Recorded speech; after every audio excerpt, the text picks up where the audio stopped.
Friends, இன்றைக்கி ஒரு இன்ட்ரெஸ்டிங்கான வீடியோ தான் பார்க்க போகிறோம்.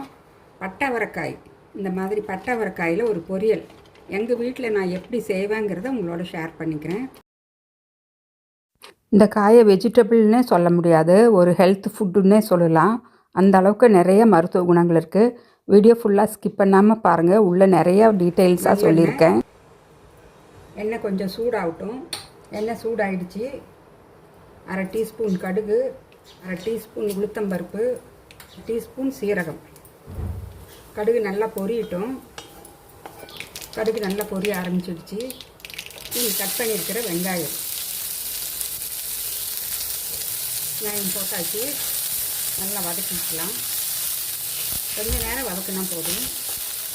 கருவேப்பிலை இருந்தால் போட்டுக்கலாம். இப்போ என்கிட்ட கருவேப்பிலை இல்லை.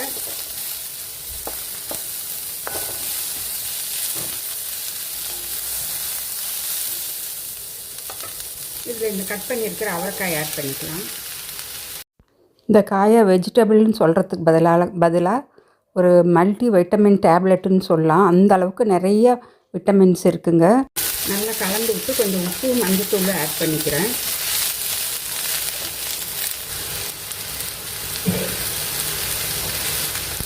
மஞ்சத்தூள் 1/4 டீஸ்பூன், உப்பு ஒரு அரை டீஸ்பூன். இது நல்லா கலந்து விட்டு, தண்ணியெல்லாம் எதுவும் வேண்டியதில்லை. உப்பு போட்டதுனால அந்த வேர்த்து விடுற தண்ணியிலே இந்த அவரைக்காய் நல்லா வெந்து வந்துடும். நல்லா கிளறி விட்டு மூடி வச்சிடலாம். கொஞ்சம் லோ ஃப்ளேம் பண்ணி மூடி வச்சுட்டா போதும்.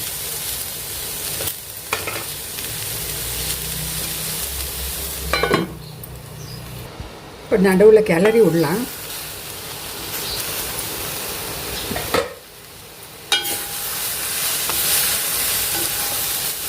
கொஞ்சம் நேரம் வெந்தால் போதுங்க. இப்போ ஆஃப் குக் ஆகிடுச்சு. இன்னொரு 5 நிமிஷம் கழித்து மறுபடியும் பார்ப்போம். பாருங்க, நல்லா இப்போவே நல்லா நல்லா 2-3 உடையுது காய். மறுபடியும் லோ ஃப்ளேம்லேயே அப்படியே மூடி வச்சிடலாம். இப்போ ஓப்பன் பண்ணி பார்க்கலாம்.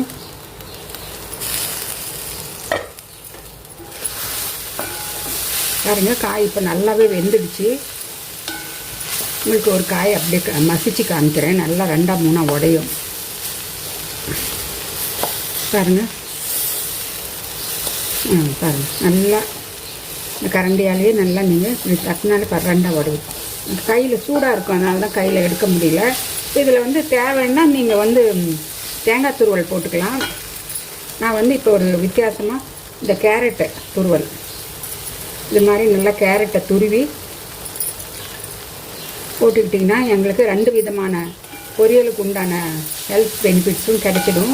டேஸ்ட்டும் சூப்பராக இருக்கும். அவரைக்காய் பிடிக்காதவங்க கூட இது மாதிரி செஞ்சு கொடுத்தா விரும்பி சாப்பிடுவாங்க.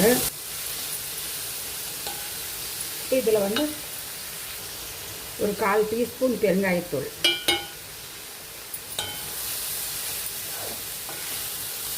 கொஞ்சமாக காரத்துக்கு மிளகாத்தூள் இப்போ கொஞ்சமாக ஆட் பண்ண போகிறேன். இந்த காய் பட்டை அவரைக்காயை ஒரு வெஜிடபிள்னு சொல்கிறதுக்கு பதிலாக ஒரு ஹெல்த் ஃபுட்டுன்னு சொல்லலாம். அந்த அளவுக்கு இதில் அவ்வளவு மெடிசன் வேல்யூ நிறையா இருக்குங்க. இந்த காய் நம்ம டெய்லியுமே சமைச்சு சாப்பிட்லாம். பொரியலாக செஞ்சு சாப்பிட்லாம், சாம்பாரில் போட்டுக்கலாம். இதில் கொலஸ்ட்ரால் லோடிங் டெண்டன்ஸ் அதிகமாக இருக்கிறதுனால நம்ம கொலஸ்ட்ரால் இருக்கிறவங்க கொலஸ்ட்ரால் மாத்திரை சாப்பிடணுமாங்கிற அளவுக்கு கொலஸ்ட்ராலை குறைச்சிடுச்சு. அவ்வளோதாங்க. இப்போ ஸ்டவ் ஆஃப் பண்ணிட போகிறேன். இந்த அவரைக்காயில் நிறையா மினரல் சத்துங்க இருக்குங்க. எல்லா விதமான மினரல் சத்தும் இந்த காயில் இருக்குது. இந்த ஸ்டேஜில் பொடியாக கட் பண்ணி கொஞ்சம் ஆட் பண்ணிக்கலாம். மற்ற வெஜிடபிள்ஸை கம்பேர் பண்ணுறப்ப இதில் அவ்வளோ ஃபைபர் இருக்குங்க. ஃபைபர் அதிகமாக நம்ம எடுக்க எங்களுக்கு கேன்சருங்கிற வியாதி பக்கத்தில் வரவே வராது. அது மட்டும் இல்லாமல் இது சுகர் இருக்கிறவங்களுக்கு, டயபெட்டிக்ஸ் பேஷண்ட்ஸ்க்கு ரொம்ப கை கண்ட ஒரு வெஜிடபிள். தைரியமாக சாப்பிட்லாம். இதில் நிறையா மினரல்ஸ் இருக்குது. பொட்டாசியம் இருக்கிறதுனால பிபியை கண்ட்ரோல்லையே வச்சுருக்கோம். நான் மறுபடியும் உங்களை அடுத்த ஒரு இன்ட்ரெஸ்டிங்காக